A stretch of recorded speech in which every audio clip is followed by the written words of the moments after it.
Evaluation of lipids.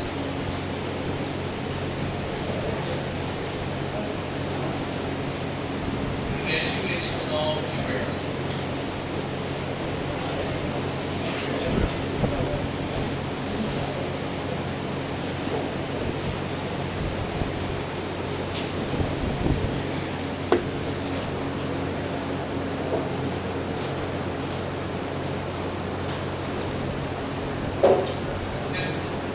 इसमें सबसे पहले हेडिंग डाल लेना आयोडीन वैल्यू। आयोडीन वैल्यू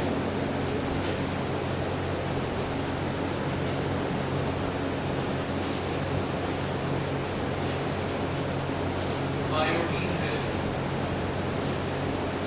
इसके नीचे एक लाइन लिख दो जल्दी से। Iodine value is mainly used iodine value is mainly used to determine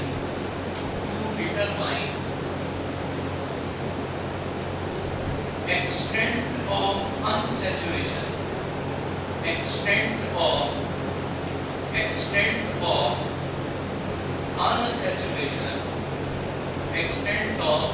unsaturation in lipids. Extent of unsaturation in lipids. Iodine value used to determine extent of unsaturation in lipid. कहा यह जाता है कि जितनी ज्यादा आयोडीन की value आती है, कोई फैटी एसिड जितनी ज्यादा आयोडीन वैल्यू शो करता है, उसके अंदर उतना ही ज्यादा क्या प्रेजेंट होगा बच्चे? अनसैचुरेशन। ठीक है, higher the iodine value greater will be the unsaturation. Higher the iodine value, greater will be the unsaturation.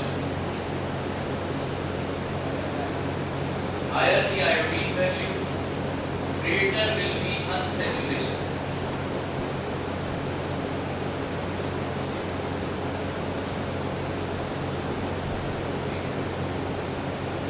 अब इसको समझोगे कैसे? आयोडीन वैल्यू का सिंपल सा मतलब है, इसको ऐसे ध्यान रखना। मान लीजिए ये दो कंडीशन आपके सामने, ये हो गया अनसैचुरेशन, यहाँ आप देख पा रहे हो भैया पूरी तरीके से सैचुरेटेड का फॉर्म प्रेजेंट। तो ये बताओ, अगर मैं आयोडीन की रिएक्शन करा दूं, मैंने ब्यूरेट से आयोडीन यहाँ पर भी नहीं ऐड किया, इधर भी मैंने आयोडीन ऐड किया, तो ये बताओ आयोडीन का एडिशन कहाँ जल्दी होगा? तुरंत। क्यों होगा भैया? क्योंकि यहाँ पर अनसैचुरेशन है। जैसे ही यहाँ पर अनसैचुरेशन छूटता है, इधर भी एक आयोडीन लग गया, इधर भी एक आयोडीन लग गया। मतलब क्या मैं ये कह सकता हूँ, देखो अगर कोई अनसैचुरेटेड फैटी एसिड है,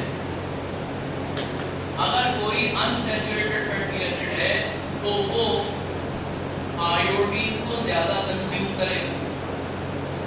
more consume या more consumption of iodine, more consumption of iodine। और जितनी ज्यादा आपकी आयोडीन खर्च होगी उतनी ज्यादा, और ये ग्राम्स में निकालते हैं, मैं बताऊंगा, जितना ज्यादा आयोडीन ये खाया जाएगा, हम कहेंगे कि ऐसे फैटी एसिड की आयोडीन वैल्यू भी क्या होगी? ज्यादा कंजम्पशन मतलब हायर आयोडीन वैल्यू। अब जितने ज्यादा आप डबल बॉन्ड लगाते चले जाएंगे, जितने ज्यादा डबल बॉन्ड लगाते जाओगे मतलब उतने ज्यादा क्या ऐड होते जाएंगे? उतना ज्यादा कंजम्पशन मतलब उतनी हायर आयोडीन। यहाँ से हमने ये चीज सीखी, जितनी ज्यादा आयोडीन वैल्यू आती है, हम समझ जाते हैं कि हमारा जो फैट सैंपल है, अगर ये आयोडीन खाते जा रहा है, मतलब समझ जाओ उसके अंदर बहुत ज्यादा भूख है, भयंकर भूखा है, इसलिए आयोडीन को तुरंत एक्सेप्ट करता चला जा रहा है। आगे बात समझ में? भैया जिसका पेट भरा हुआ है, आप उसे आयोडीन खिलाओ, कुछ भी खिलाओ, उसका पेट ऑलरेडी भरा हो, कुछ नहीं खाने वाला। आगे बात समझ में? अब जरा ध्यान से आयोडीन वैल्यू ये तो समझाने के लिए बताती है कि अगर किसी को एक्सप्लेन करना हो तो कैसे करो, लेकिन इस आयोडीन वैल्यू के कुछ टर्म्स हैं, आपको वो दिमाग में रखना है। जैसे iodine value, saponification value, acid value, ester value और एक आरएम वैल्यू, ये हमको पढ़नी है आज के डेट। कई बार ऐसा होता है कि आपसे वो कहता है कि हम फैट सैंपल लेंगे तो 100 ग्राम फैट इसी वैल्यू में आप पढ़ोगे कि 5 ग्राम फैट सैंपल ले लिया, इसी में आप पढ़ोगे कि 1 ग्राम फैट सैंपल ले लिया। अब आपको ध्यान रखना है, अगर वो आयोडीन वैल्यू पूछता है तो इसका मतलब ही होगा, आप ध्यान से देखना, it is nothing but number of grams of iodine, grams of iodine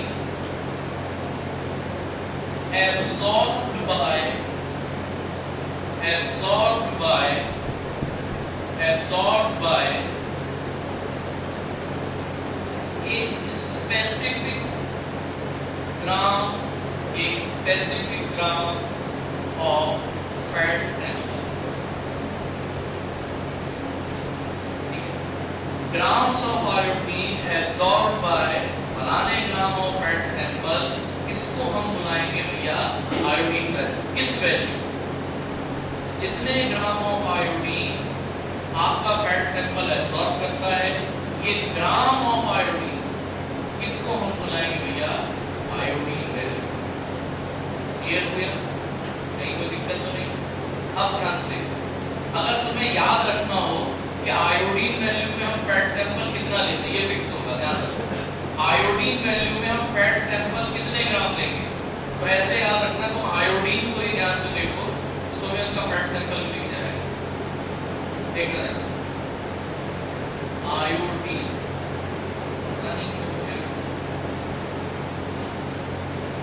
iodine मुझे किसकी याद आती भैया, सेंचुरी। आपको ध्यान रखना है, अगर आपसे कोई कहता भी है हाँ भैया 100 ग्राम फैट सैंपल अगर लगता है तो कौन से वैल्यू पे लगेगा, तो आप डायरेक्ट बताना भैया 100 मतलब देख के समझ जाना किसकी बात चल रही है, आयोडीन।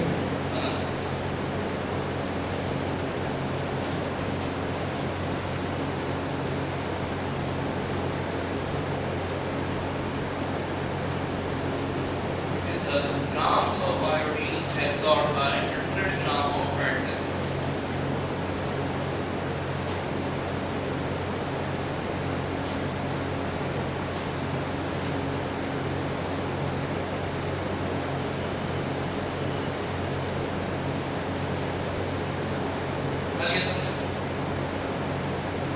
ये तो हो गया आयोडीन वैल्यू की बात।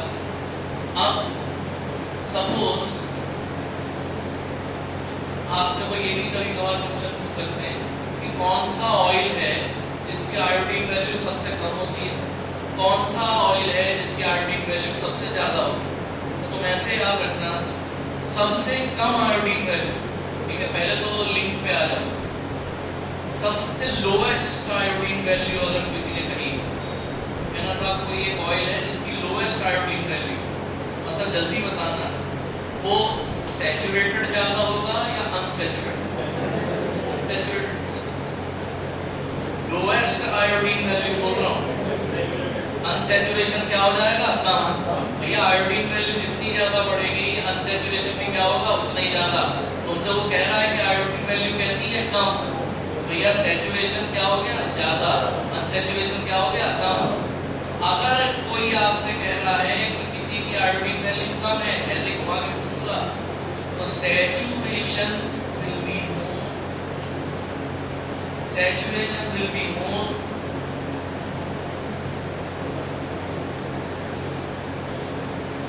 और अगर saturation ज्यादा होता है तो ध्यान रखना, saturation अगर ज्यादा होता है तो ये चीज ध्यान रखना कि जो फैट कंटेंट होगा वो ज्यादातर कौन से रूप में आने की कोशिश करेगा, मोस्टली ये कोशिश करता है मौका मिले तो सॉलिड में कन्वर्ट करें।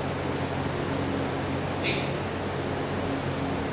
जैसे हाउस होल्ड चीज चला करती थी 80 और 90 के दशक में, जब से कैपिटलिज्म हुआ है, जब से मान के चलिए कि बाहर की कंपनियां हमारे देश में आने लगी हैं, तो बिग बाजार या आपके फ्लिपकार्ट का फ्री बास्केट, बहुत सारे ऐसे बिग बास्केट, ऐसी कंपनी जब से आने लगी तब से अब इस चीज के बारे में सुनना शायद आप लोगों ने बहुत कम कर दिया है।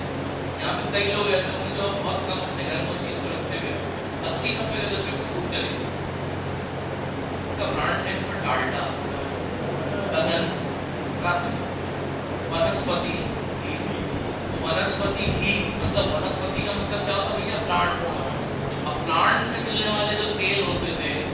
होता है जब सैचुरेशन कर दिया जाता है।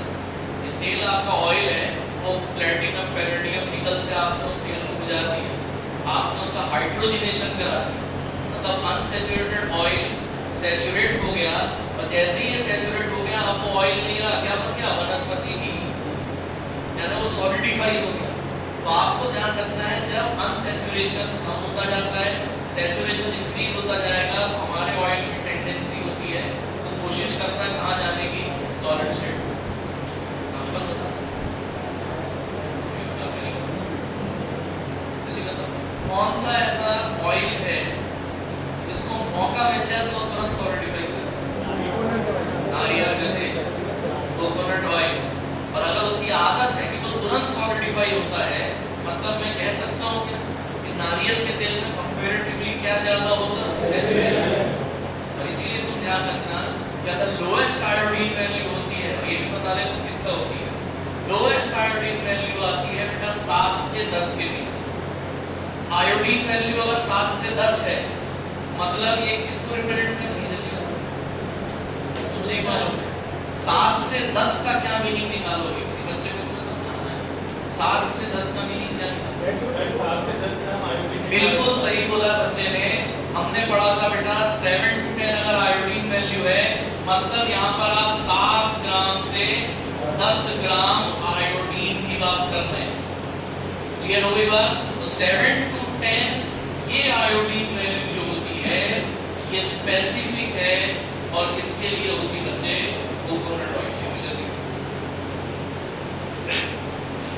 कोकोनट ऑयल में सबसे ज्यादा सैचुरेशन होता है अगर हम बाकियों से कंपेयर करें तो।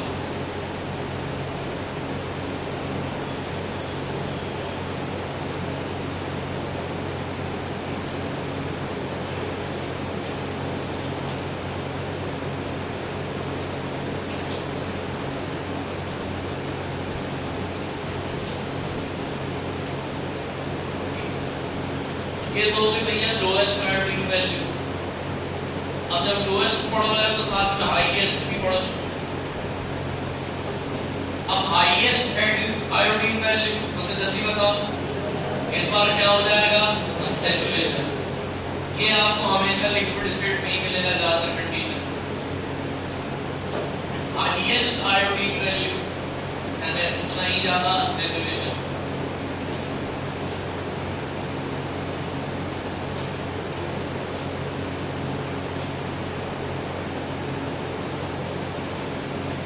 और ये आपको मिलता है किसमें? आपने एक शायद सुना होगा अलसी, अलसी,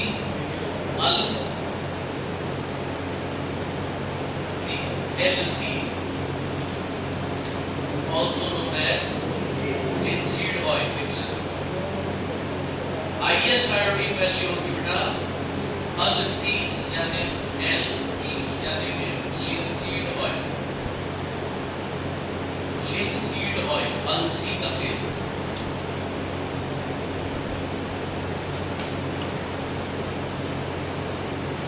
एक 175 से 200 ग्राम आयोडीन खा जाता है। अलसी का तेल की आयोडीन वैल्यू निकालेंगे, बुलेट से आप आयोडीन का सॉल्यूशन डालते रहोगे, कम से कम नहीं तो 175 से 200 ग्राम आयोडीन चला जाता है। linseed oil। आगे बढ़े।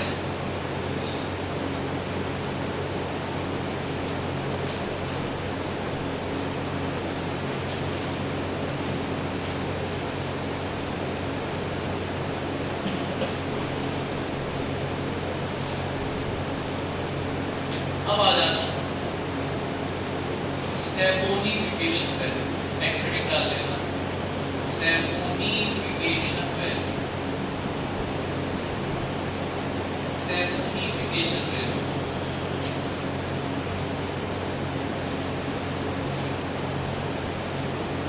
सैपोनिफिकेशन वैल्यू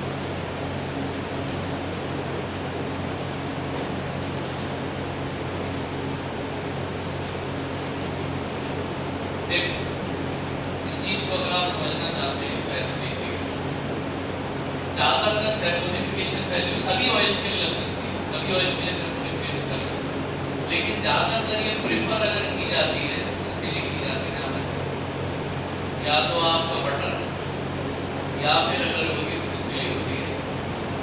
अब वैसे तो यूज आप सबके लिए कर सकते हैं, स्पेशली अगर देखा जाए स्पेशली फॉर बटर एंड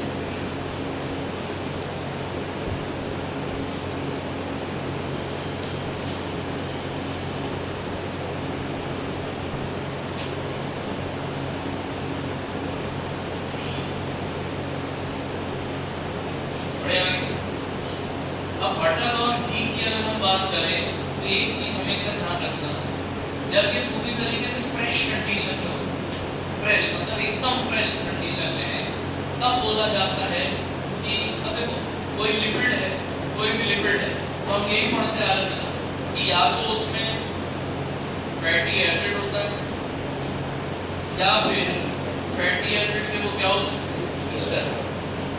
अब तुम्हें ध्यान रखना है जब बटर और घी की बात चलती है तो क्यों इन्हें प्रेफर किया जाता है, क्यों बोला जाता है इनको कि आप इनको ज़्यादा यूज करो। उसका रीज़न ये है कि इनके अंदर आपको फैटी ईस्टर जरूरत से ज़्यादा दिखते हैं when you compare it with fatty acid. और लिखना मत है नॉर्मल कंडीशन में, नेचुरल कंडीशन में जब घी और बटर अपने फ्रेशेस्ट फॉर्म में होते हैं तब बोला जाता है कि इनमें 99% फैटी ईस्टर प्रेजेंट होता है, थोड़े से जो होते हैं वो क्या हो जाते हैं फैटी एसिड। क्योंकि दुनिया में परफेक्शन नाम की चीज़ नहीं है, थोड़ा बहुत आपको परेशानी झेलनी पड़ेगी। अब अगर मान के चलिए मैंने इस घी या बटर को ओपन करके रख दिया, घी या बटर को मैंने ओपन करके छोड़ दिया है और अब मैं क्या देखता हूँ कि जैसे ये ओपन हुए अब इसमें ऑक्सीजन का भी हमला हो सकता है, देखा जाए तो इसमें बेटा वाटर का भी हमला हो सकता है, हाइड्रोलाइसिस हो सकती है। और आप बहुत अच्छे से जानते हो कि जब भी वाटर आ जाता है पिक्चर में तो हमारे जितने भी ईस्टर्स होते हैं वो अपने आप क्या होना शुरू कर देते हैं। ये आदत है, ईस्टर में तुम वाटर डालो वो क्या हो जाएगा हाइड्रोलाइज, और जैसे ही ये हाइड्रोलाइज होता है बेटा ये क्या रिलीज करना स्टार्ट कर देता है एसिड्स। क्लियर हुई बात? तो ये थी नॉर्मल कंडीशन। लेकिन अगर एबनॉर्मल कंडीशन आ जाए तो क्या हम ये कह सकते हैं कि अब फैटी ईस्टर्स जो है वो धीरे धीरे कम होते चले जा रहे हैं और फैटी एसिड्स की वैल्यू क्या होती चली जाएगी इंक्रीज। ये हो गई एबनॉर्मल कंडीशन। अब ऐसे टाइम पे घी और बटर को अगर आपको चेक करना है कि वो फ्रेश है या नहीं, या ऐसा तो नहीं कि उसमें कोई फैटी एसिड अलग से डाल दिया गया हो, तो हमको मेजरली सैपोनिफिकेशन पे ये चीज चेक करनी है। यहाँ तक सबको क्लियर हो गई बात? अब बहुत ध्यान से होता है बेटा सैपोनिफिकेशन जब भी लोग क्या करते हैं सैपोनिफिकेशन पहले पढ़ा देते हैं। मेरा कहना है कि आप सैपोनिफिकेशन पहले समझो कि सैपोनिफिकेशन पढ़ाना स्टार्ट करने से पहले बच्चों को ये बता दो कि फैटी ईस्टर क्या है, फैटी एसिड क्या है, कब ईस्टर कम होंगे, कब ईस्टर ज्यादा होंगे। अगर बच्चों को ये चीज क्लियर हो गई है अब आप इसके मेन हीरो को पिक्चर में ला सकते हैं। ऑब्जर्व करना, ध्यान देना। सैपोनिफिकेशन करने से पहले हम इसके मेन हीरो पे आते हैं। हमारा मेन हीरो होता है यहाँ पर, मेन हीरो हमारा यहाँ पर क्या भैया, यानी पोटेशियम हाइड्रोक्साइड। अब जाहिर सी बात है आप पोटेशियम हाइड्रोक्साइड ले रहे हैं तो बोलते भी नहीं है कितने मिलीग्राम ऑफ पोटेशियम हाइड्रोक्साइड लगे, मिलीग्राम ग्राम नहीं, कितने मिलीग्राम ऑफ पोटेशियम हाइड्रोक्साइड खर्च हो गए। इसमें खर्च हो गए भैया आपके फैट सैंपल। पहले समझना इसे, कितने milligram of KOH fat sample ने एब्जॉर्ब कर लिया या फैट सैंपल उसको खा गया। अब लोग बाग इसको पढ़ के छोड़ देते हैं तो आपको बहुत गलत जो बता दें हाँ 1 ग्राम फैट सैंपल है आगे बढ़ जाए। लेकिन यहाँ समझना हो क्या रहा, क्या ये मिलीग्राम ऑफ KOH तुम क्या उंगली में हाथ में लेके डाल दे तो फैट। आप KOH लेंगे और उसका क्या तैयार करते हो सॉल्यूशन। यानी कि पहली बात तो ये हो गया भले ही आप मिलीग्राम ऑफ KOH ले रहे हो लेकिन उसको डायरेक्ट नहीं ले रहे हो, आप इस milligram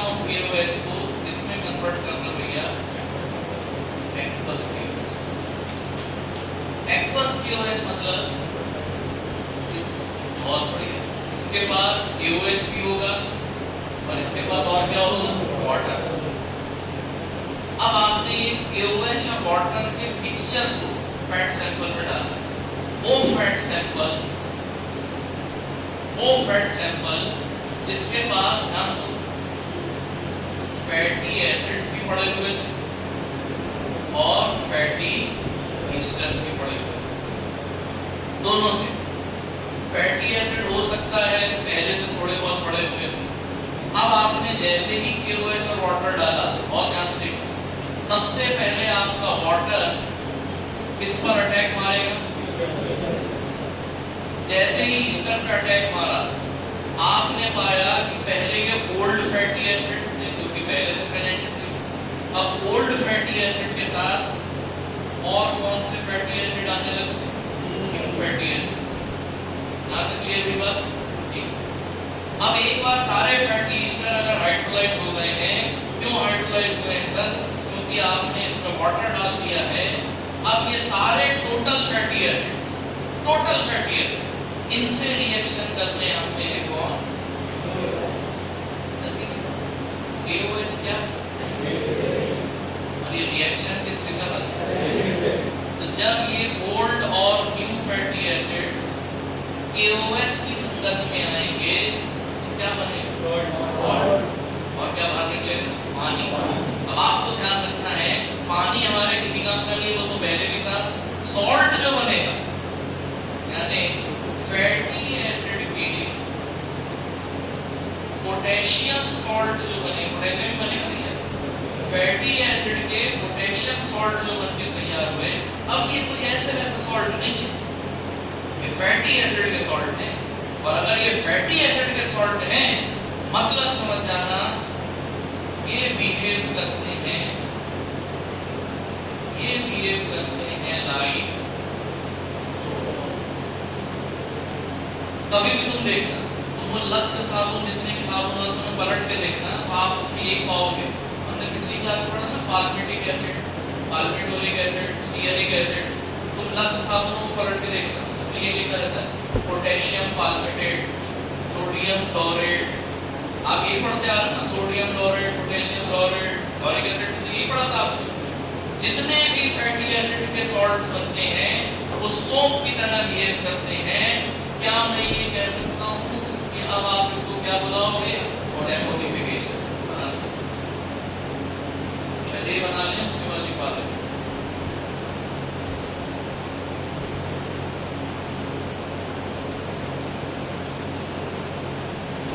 All fatty acid salts, the fatty acid salts behave like soap.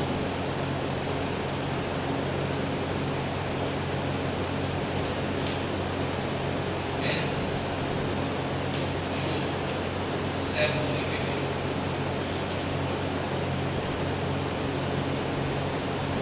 They behave like soap. Hence, they show saponification.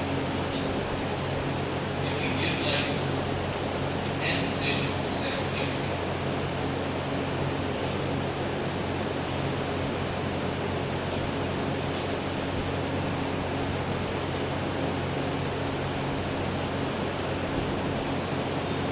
They behave like soap. Hence, they show saponification.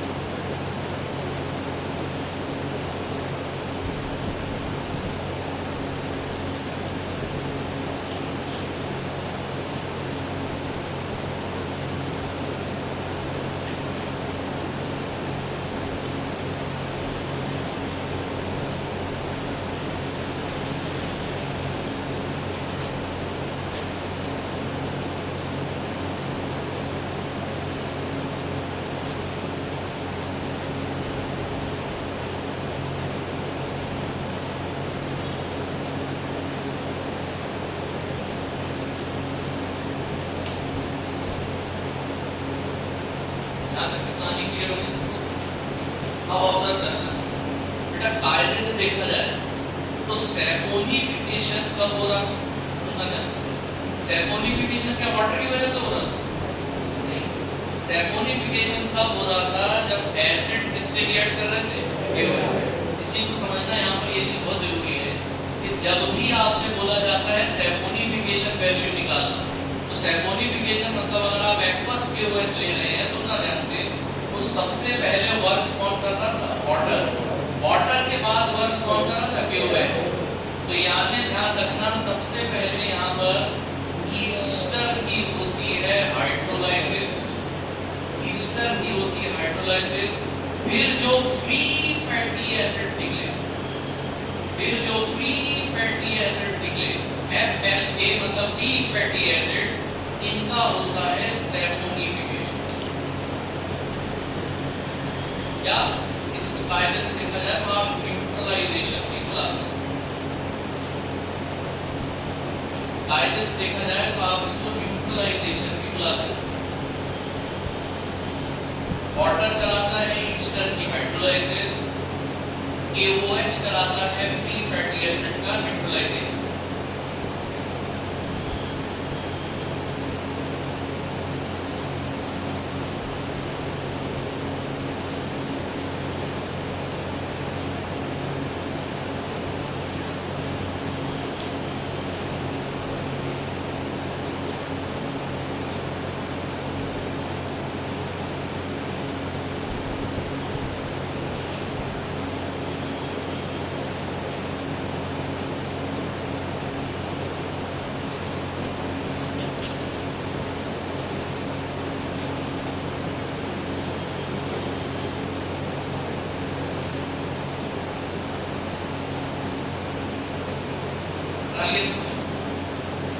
हमेशा ध्यान रखना, सैपोनिफिकेशन में कभी भी हमेशा याद रखना दोनों चीजें काम करती हैं, ईस्टर का हाइड्रोलाइसिस भी होता है और एसिड न्यूट्रलाइज भी होता है। मतलब क्या हम इसको ऐसा लिख सकते हैं, सैपोनिफिकेशन वैल्यू, इसमें सबसे पहले ईस्टर भी खर्च हो गए, और ईस्टर खर्च होने के बाद जितने भी फ्री फैटी एसिड थे वो भी निकल लिए। अब मुझे ये बताओ, अगर आपसे कोई ये चीज कहे कि सैपोनिफिकेशन वैल्यू, तो आपने इसको कर ठीक है सर कि मिलीग्राम ऑफ KOH था which was used to, पहले देखना पहले, which was used to both hydrolyze as well as neutralize esters and acids। अब जरा याद रखो, सिमिलरली अगर मैं ईस्टर वैल्यू को सिर्फ पकड़ूं, अगर मैं सिर्फ ईस्टर वैल्यू को देखूं, क्या मैं ये कह सकता हूँ milligram of KOH, campus KOH, तो milligram of KOH used to, यहाँ पर क्या है हाइड्रोलाइज, लेकिन किसको हाइड्रोलाइज,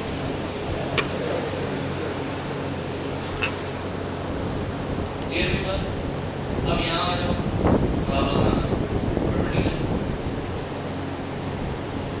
ये हो जाएगा milligram of KOH used to, क्या हो जाएगा न्यूट्रलाइज, बढ़िया, न्यूट्रलाइज, किसको न्यूट्रलाइज,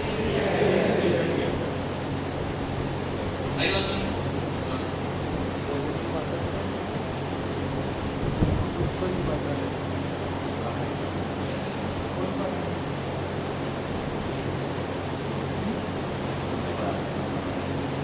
फैट सैंपल में तो दोनों है, ईस्टर भी है और फ्री फैटी एसिड भी।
कोई तुमसे पूछे व्हाट इज ईस्टर वैल्यू, सीधा जवाब देना milligram of KOH to hydrolyze ester, ठीक है, फैटी ईस्टर।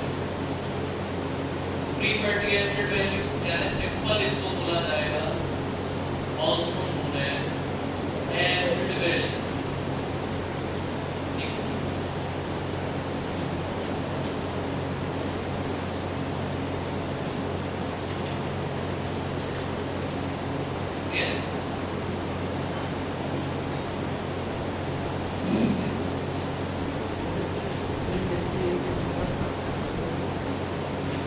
अब जैसे बेटा आयोडीन वैल्यू जब हमने पढ़ी थी तो मैंने आपको बताया था फैट सैंपल का भी एक स्पेसिफिक हमको अमाउंट लेना था।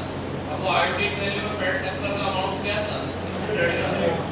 यहाँ पर जब हम फैट सैंपल लेते हैं तो भी फिक्स होना चाहिए, ये नहीं कि आप कितना भी फैट सैंपल ले लो, इधर जो फैट सैंपल लिया जाता है वो हो जाता है बच्चे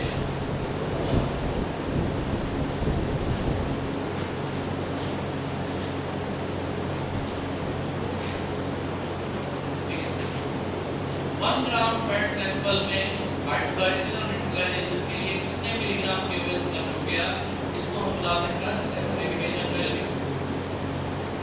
1 ग्राम फैट सैंपल में 1 ग्राम फैट सैंपल में फैटी ईस्टर्स को हाइड्रोलाइज करने के लिए कितने मिलीग्राम KOH लगा, ये होती है Easter value.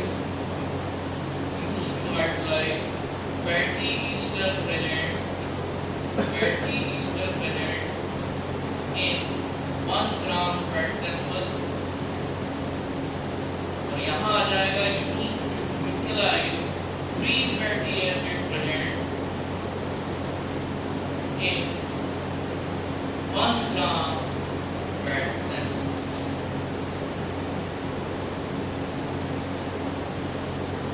present in 1 gram fat sample, यहाँ पर पूरा फैट सैंपल आ जाएगा। जब हम ईस्टर वैल्यू की स्पेसिफिक बात करेंगे तो हम 1 ग्राम फैट सैंपल में प्रेजेंट सिर्फ इसको देखेंगे ईस्टर से, और अगर हम यहाँ आ जाएंगे तो हम 1 ग्राम फैट सैंपल यहाँ पर भी ले रहे हैं, लेकिन इसका पूरा ना देख के हमको सिर्फ क्या देखना है, फ्री फैटी एसिड। आप आज के बाद याद रखना कि ये तीन वैल्यू जो आपने पढ़ी सैंपलिफिकेशन, ईस्टर और एसिड, तुम्हें ध्यान रखना है उसमें प्रैक्टिकली कौन सी वैल्यू निकाली जाती है बच्चे, सैंपलिफिकेशन। ईस्टर वैल्यू और एसिड वैल्यू बेटा पूरी तरीके से क्या हो जाती है, याद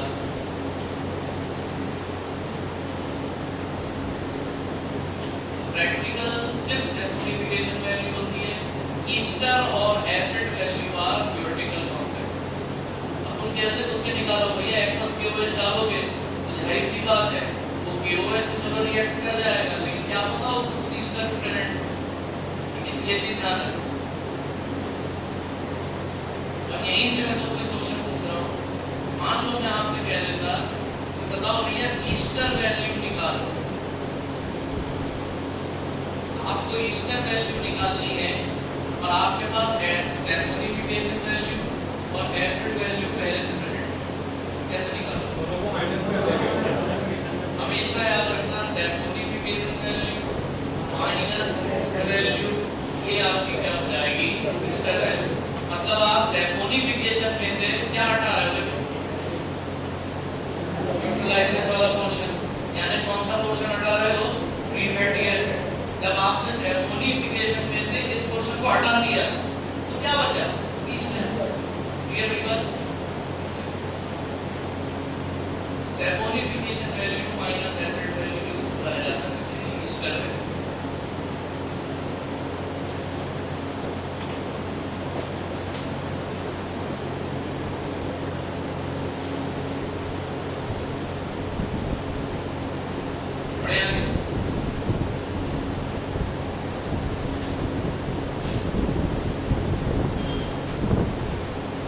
इसी में एक और कॉन्सेप्ट हम देखने जा रहे हैं, सैंपलिफिकेशन वैल्यू की पूरी उम्मीद है आपको क्लियर हो गया होगा, ईस्टर वैल्यू आपको क्लियर हो गया होगा।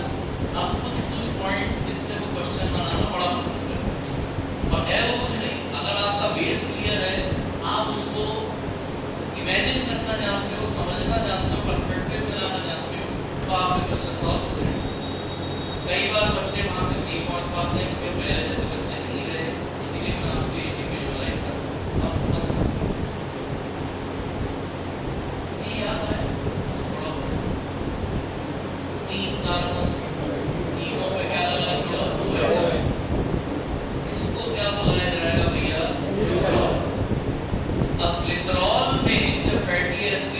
आप ईस्टर बनाते हो, याद है आपको?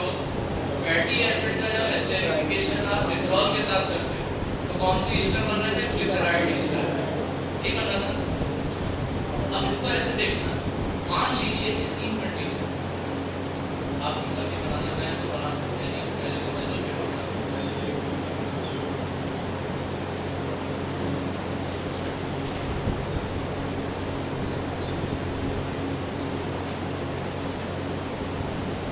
ये तीनों ग्लिसरॉल मॉलिक्यूल, अब एक ग्लिसरॉल में मैं क्या देखता हूँ कि मैंने, ये मेरा फैटी एसिड था, ये फैटी एसिड का भैया हो गया C डबल बॉन्ड O और फैटी एसिड का COS तो होगा ही। ये यहाँ से इनसे रिएक्ट कर जाता है, इधर से निकल गया मान लीजिए H, इधर से निकल गया OH, ये बन गया आपका एक ईस्टर। ये जो आपको बन के तैयार हुआ ये एक ईस्टर की लिंकेज। ऐसी कंडीशन में ऐसे ग्लिसरॉल को या ऐसे ग्लिसराइड को आप कौन सा ग्लिसराइड बुलाते हैं? जब एक ईस्टर की लिंकेज करो।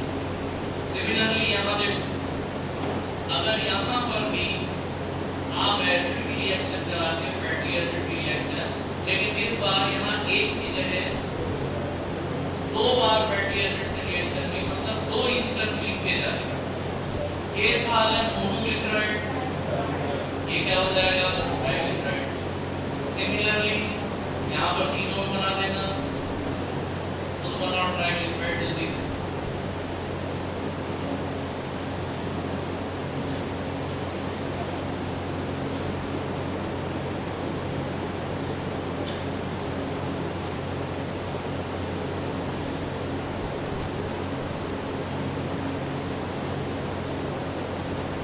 ये हो गई भैया ट्राइग्लिसराइड।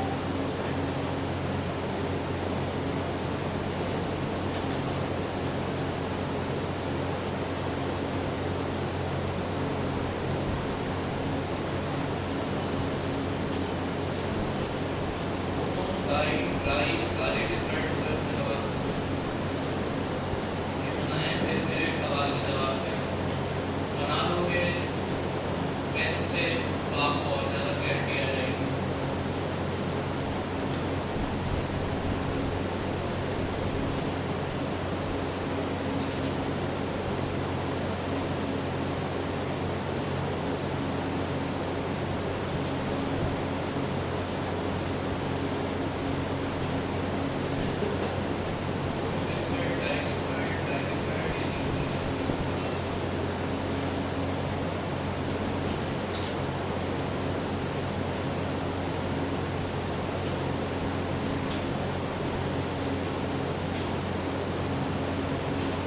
सवाल है, तो ये बताओ, ये 3 ग्लिसराइड है, इन तीनों में से सबसे ज्यादा ईस्टर वैल्यू इसमें होगी?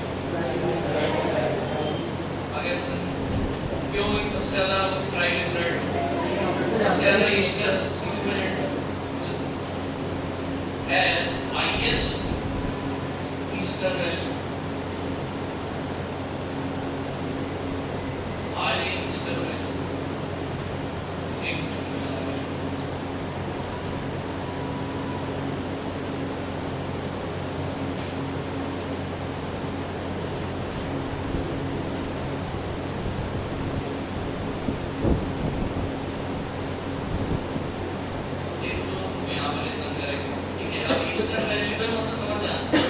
ईस्टर वैल्यू अगर हाई हो रही है तो आप इसी को और कैसे लिख सकते हैं? हाई सर्कुलेशन, ये ईस्टर वैल्यू बढ़ेगी तो सर्कुलेशन वैल्यू बढ़ेगी। ट्राइग्लिसराइड्स में सबसे ज्यादा सर्कुलेशन ये ईस्टर वैल्यू पाई जाती है। क्यों? सबसे ज्यादा ईस्टर लिंकेज इसी के पास है।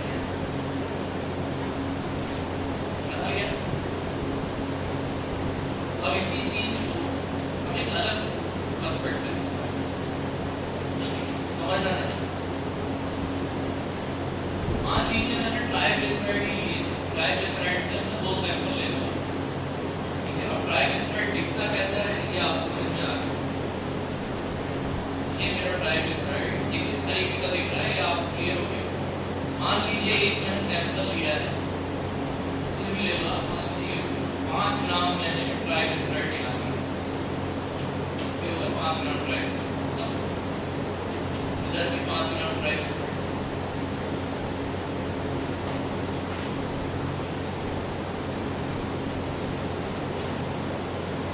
अब ये वाला जो ट्राइग्लिसराइड है, ये मैंने लिए थोड़े से शॉर्ट चेन वाले फैटी एसिड, यानी फैटी एसिड की जो चेन होगी तो फैटी एसिड जुड़ा रहता 3 होगा, ठीक है, वो शॉर्ट चेन, छोटी छोटी चेन। और ये वाला जो ट्राइग्लिसराइड लिया है, ये मैंने थोड़ा ले लिया बड़ी चेन वाले फैटी एसिड। अब मैं आपसे सवाल पूछता हूँ, ज्यादा सैचुरेशन वैल्यू किसमें आएगी, शॉर्ट में या लॉन्ग में?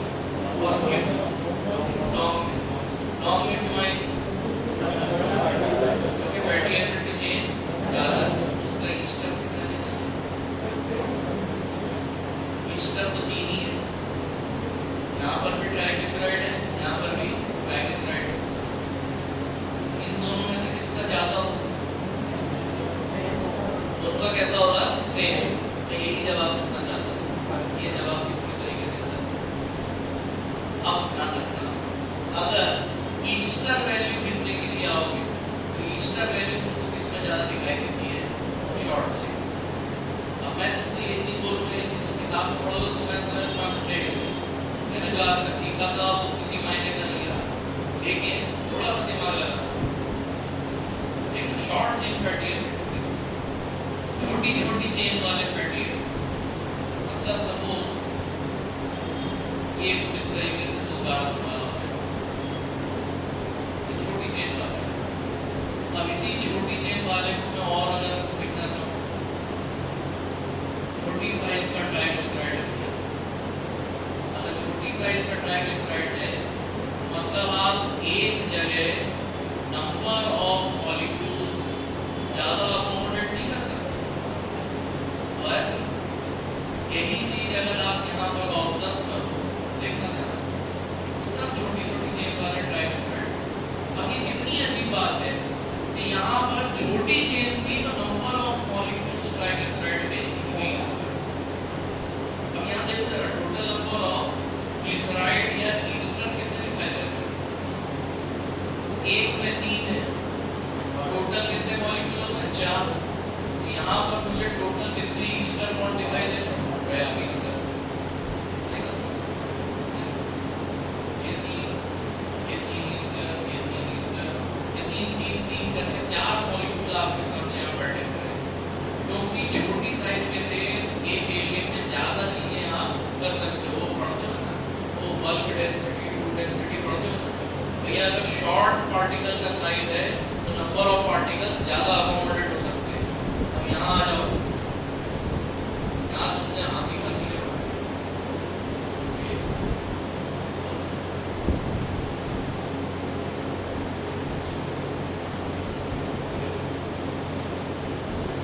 लंबा चौड़ा फैटी एसिड की chain,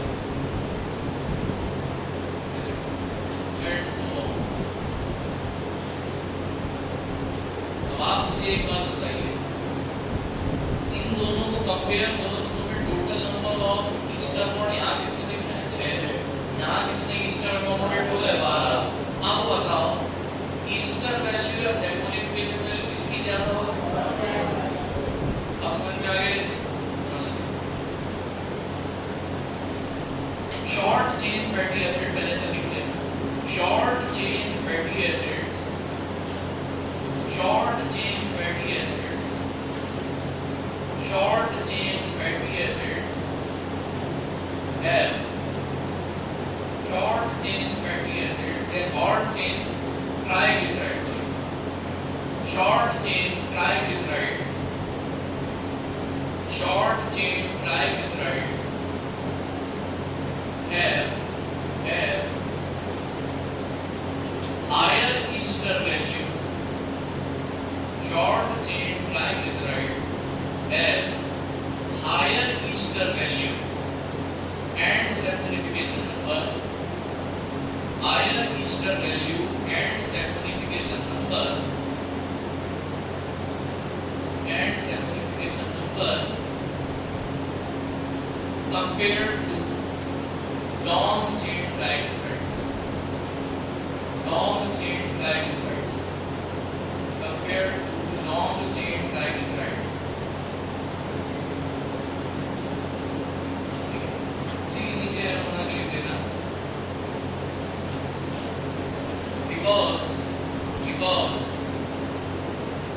because due to their smaller structure, because due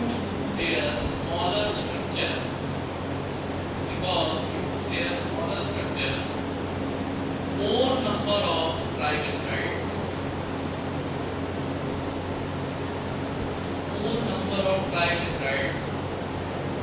can be accommodated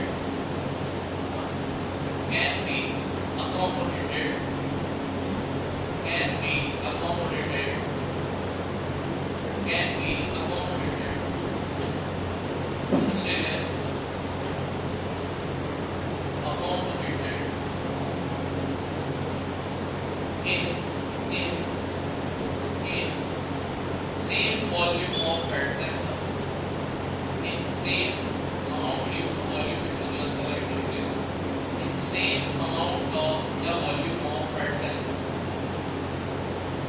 यहाँ पर सोचने वाली बात ये है कि यहाँ पर भी आप 5 ग्राम ट्राइग्लिसराइड्स ले रहे हैं, इधर भी 5 ग्राम ट्राइग्लिसराइड्स ले रहे हो, लेकिन डेंसिटी तुमको किसकी ज्यादा दिखाई देगी? अब आया मतलब समझ ये क्या फर्क है? नेक्स्ट हेडिंग डाल लेना जल्दी से। ठीक है वो 5 ग्राम शॉर्ट चेन ट्राइग्लिसराइड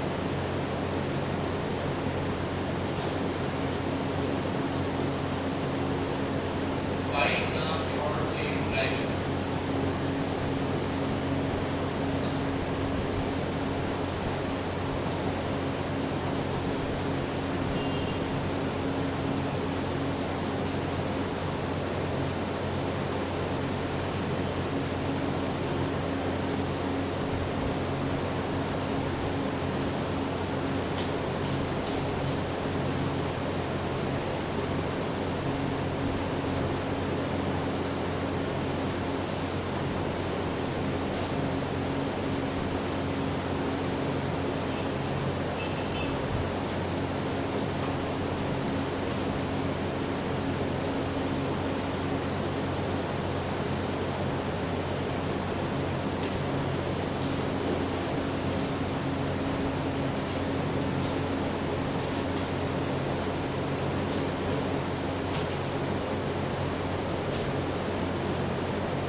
मतलब कहने का सिंपल जो बेसिक प्रिंसिपल है वो तो आपको यही रहेगा कॉन्सेप्ट सैंपलिफिकेशन वैल्यू वाला। तो प्रोसेस आप पढ़ लेते हो कि सैंपलिफिकेशन वैल्यू भी रहेगी, थोड़ा सा उसमें हमने चेंज कर दिया। इसको आप ऐसे समझो बेहतरी के लिए, जैसे बेटा शुरुआत है क्रिकेट की शुरुआत में, ठीक है, वो इंग्लैंड ऑस्ट्रेलिया ही खेला जाता था, खेला भी जाता था तो बंदे को सारा ट्रैक पे होते थे जैसे आजकल जैसे बैट्स आते वैसे तो रहता नहीं। पुराने टाइम में जब आप देखोगे तो सिर्फ टेस्ट मैच ही खेले जाते हैं, और टेस्ट मैच भी कैसे खेले जाते थे, 6 दिन तक, 5 दिन भी नहीं, 6 दिन तक, इसमें बीच में एक रेस्ट डे हुआ करता था। धीरे धीरे क्रिकेट तो आज भी चलता है, लेकिन जैसे जैसे समय बीतता गया तो 6 दिन से वो 5 दिन पे आया। उनको लगा यार एक दिन की रेस्ट दिन में 3 दिन में होता था, वो बाकी 5 दिन के बाद में फिर लोगों को लगने लगा कि नहीं यार एक काम ऐसा करते थोड़ा सा और कम करो, एक टूर्नामेंट कराते हैं। उन्होंने वनडे इंटरनेशनल या ओडीआई जिसको बोलते हैं, तो जब शुरू में ओडीआई खेले जाते थे वो 50 ओवर के नहीं होते, वो भी 60 ओवर के होते हैं। 60 ओवर के होने के बाद में मान लो अगर बारिश से मैच बीत गया तो अगले दिन फिर कंटिन्यू होता था। उन्होंने कहा नहीं 60 ओवर के बहुत ज़्यादा है, 50 ओवर कर दो इसको। फिर धीरे धीरे 83 में जब हम लोग जीत गए, हमें ऐसा लगा कि बस अब तो हम लोग इस चीज़ के मास्टर हो गए। उन्होंने कहा एक काम ऐसा करो, इनको भड़काने के लिए आप तुरंत जर्सी चेंज करो, यानी पहले रंगहीन व्हाइट कलर की जर्सी में क्रिकेट होता था, फिर क्या होने लगा कलर्ड जर्सी आना। कलर्ड जर्सी का ही कलर्ड जर्सी के बाद में लोग इससे भी पक गए। उन्होंने कहा नहीं यार साला बॉलरों का मजा नहीं आ रहा, बॉलर को ज़्यादा कांटा मचा रहे, एक काम ऐसा करो पावर प्ले ले आओ, 15 ओवर का फील्ड रिस्ट्रिक्शन ले आओ, ताला बैट्समैन का पूरा गेम बना। आज की डेट में बॉलर कुछ नहीं है, तुम आईपीएल में जाके देखो कोई एक ऐसा गेम मेरे को बता देना कि जिसमें 20 रन पे 40 रन पे टीम ऑल आउट हो गई, हरी पिच एकदम जिसमें बॉल समय साए करके बाहर निकल रही है, विराट कोहली सब पसीना छूटा भाग रहे इधर से उधर। नहीं, क्योंकि वो दर्शक नहीं देखेंगे, दर्शकों को क्या चाहिए, छक्के जमाओ, देवी जी वहां नाच रहे हैं, पटाखे छूट रहे हैं, तभी हमारा पैसा वसूल होगा। जब तक हम चिल्लाएंगे नहीं, पट आवाज नहीं आएगी छक्कों की, एक आध का सर भी टूटेगा, तब तक मजा नहीं आएगा। पहले बॉल एक यूज होती थी, पूरे 50 ओवर आपको एक ही बॉल यूज करनी है, बॉल रिवर्स होना स्टार्ट हो गई, अब किसी से रन नहीं बन रहे हैं। ऐसे टाइम पे कई दिग्गज कलाकार 100 सेंचुरियां मार के चले गए। आजकल ये बीचड़ यहाँ आके हमसे कह रहे हैं कि नहीं हम तो बहुत जल्दी आपका रिकॉर्ड तोड़ोगे, भारत रत्न कभी नहीं जीतोगे। आप समझ में मेरा इशारा किस तरह बोला लगे 4 रोटी और खाना, कहने का मतलब ये कि हम समझते हैं कि हम किसी चीज को बेहतर बनाने के लिए उसमें थोड़े बहुत क्या करते चले जाते हैं चेंजेस, और उसको नाम क्या दे देते हैं भैया, एडवांसमेंट्स। अब आपको ध्यान रखना है सेम काम किसके साथ हुआ था, सैंपलिफिकेशन में। इन्होंने कहा एक काम ऐसा करो, जब हम एक्वस क्यूवेज यूज करेंगे तो हम उसको मिलीग्राम क्यों बोले, जब हमें मालूम है कि मिलीग्राम भी हम यूज तो एक्वस फॉर्म भी करना है, तो एक काम करते हैं अपन दूसरे तरीके से उसे रिप्रेजेंट करते हैं। कैसे, हम कहेंगे मिलीलीटर ऑफ, सुनना ध्यान से, मिलीलीटर ऑफ एक्वस क्यूवेज। किसी ने आके रोका भैया एक्वस क्यूवेज में, लेकिन उसका स्ट्रेंथ तो बताओ, तो सॉल्यूशन बता बनाते हो तो एक पर्टिकुलर स्ट्रेंथ का बनाते हो, थोड़ा सा क्यूवेज लेके डाल दिया हिसाब से। उन्होंने कहा अच्छा ठीक है, एक काम ऐसा करते हैं अपन स्ट्रेंथ ले लेते हैं 0.1। अब 0.1 नॉर्मल एक्वस क्यूवेज अगर आप x का बेटा मिलीग्राम तो होगा नहीं, आप इसको किस में मेजर करेंगे, millilitres. Millilitres of 0.1 normal aqueous KOH to saponify. अब समझना, सैपोनिफाई मतलब hydrolysis plus neutralisation, to saponify फलाना ग्राम ऑफ फैट सैंपल। अब उन्होंने कहा कि फैट सैंपल कितना लिया, उन्होंने कहा फैट सैंपल कितना लिया जाए। किसी ने कहा 100 ग्राम ले लो, उसने कहा नहीं 100 ग्राम कहाँ यूज होता है, आयोडीन वैल्यू सेम है। फिर उन्होंने कहा एक काम में ऐसा करो, सैंपलिफिकेशन में जितना यूज कर रहे थे उतना यूज कर लो, कितना यूज कर रहे थे 1 ग्राम। उन्होंने कहा नहीं यार, फिर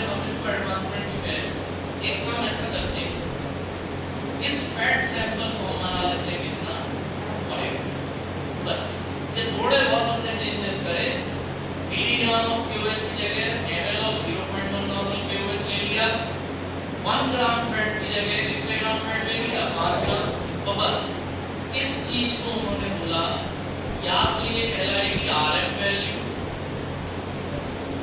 या फिर किसी चीज को आप क्या बुला सकते हो, पोलेंस्की वैल्यू।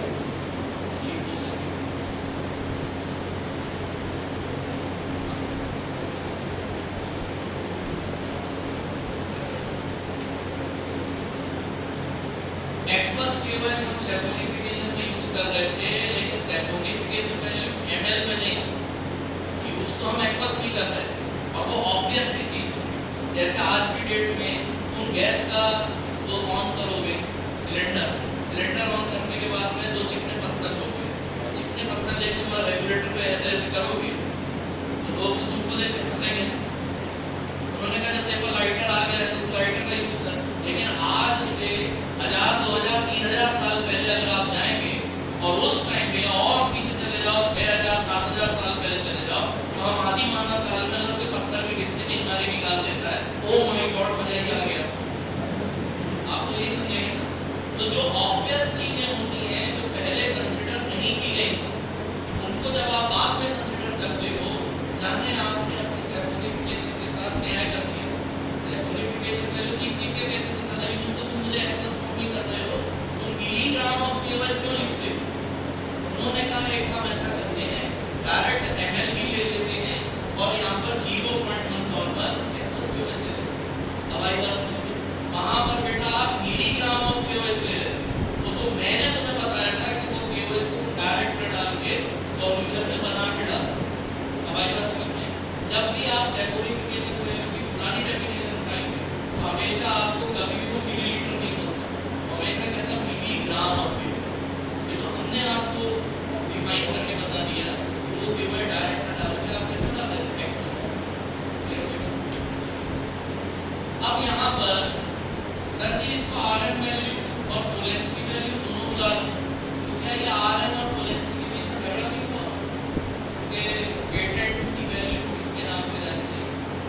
भैया आप इसको आरएम वैल्यू बुला रहे हैं, उसको बात होगी वेटेड आपके नाम पे होगा, क्योंकि पोलेंस्की दिया है, यानी कोई सा एक चलना चाहिए, सब दोनों में चल प्रोसेस तो एकदम सेम।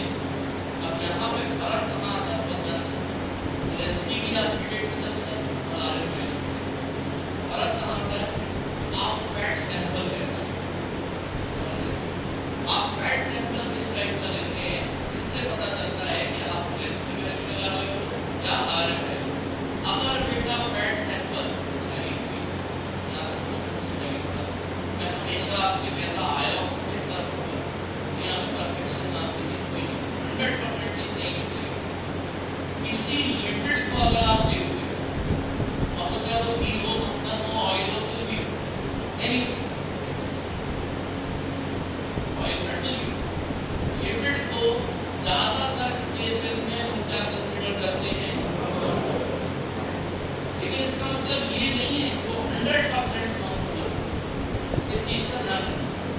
लिपिड में थोड़ी बहुत स्मेल तो आती है, और बेटा अगर उसमें थोड़ी बहुत स्मेल आ रही है मतलब कहीं ना कहीं थोड़ा बहुत पोलैरिटी जरूर है, कुछ ना कुछ वोलेटाइल प्रिंसिपल तो होगा, तभी स्मेल आ रही है।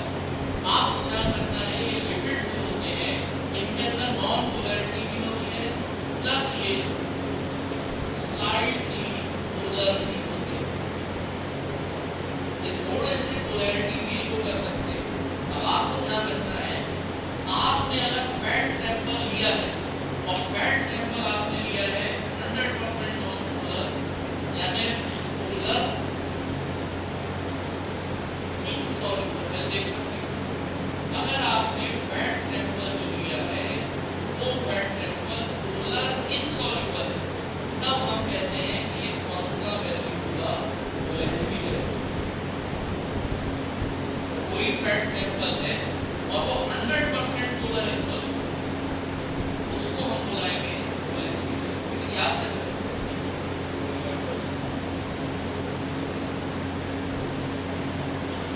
तो साथ में अगर पढ़ो पोल थिंग्स नाम क्या होगी, पोलेंस्की। ये हुआ। वहीं अगर आपने पोलर और थोड़े से सॉल्युबल, क्योंकि हर जगह मिलेगा, पोलर सॉल्युबल फैट सैंपल लिया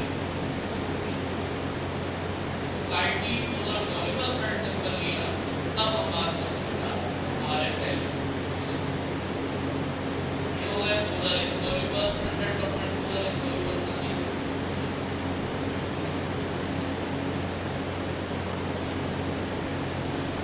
cooler insoluble fat sample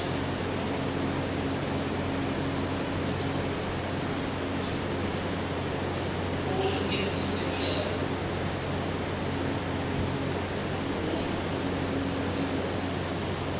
cooler insoluble से याद रखिएगा कूल ins की है।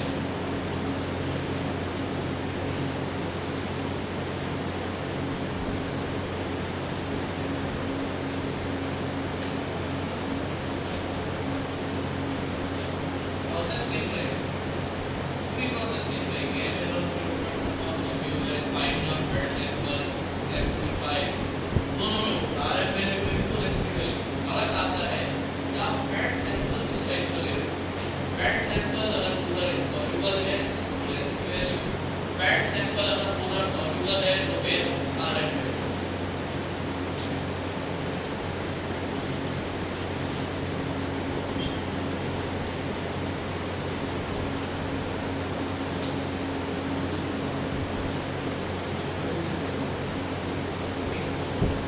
अब आप मुझे बताइए दोनों में से ज्यादा रेलेवेंट कौन सी होनी चाहिए आरएन या बुलेंस की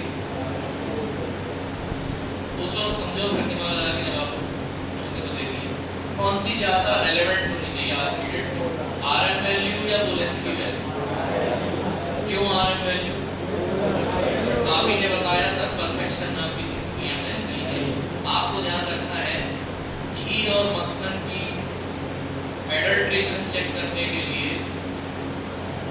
ये शायद मैंने आपको उससे पहले बताया था ठीक है ये जो हमारी गवर्निंग बॉडी है आरएम वैल्यू को कहती है it is used for checking adulteration या purity of ghee and butter RM value is used for checking the purity of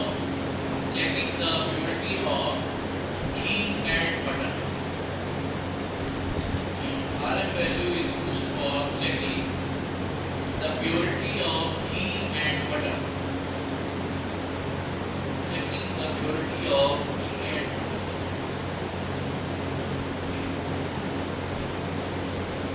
और घी और बटर के लिए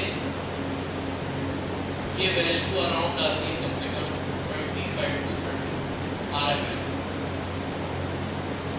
25 से 30 के बीच में अगर घी और बटर की वैल्यू आ रही है आरएम वैल्यू तो आपका घी और बटर ठीक क्यों यहाँ तक नहीं किसी को कोई दिक्कत ये पढ़ना कि बेटा आपका इवैल्यूएशन वाला पार्ट पूरी तरीके से फिनिश अब नेक्स्ट क्लास में फिर रख सकते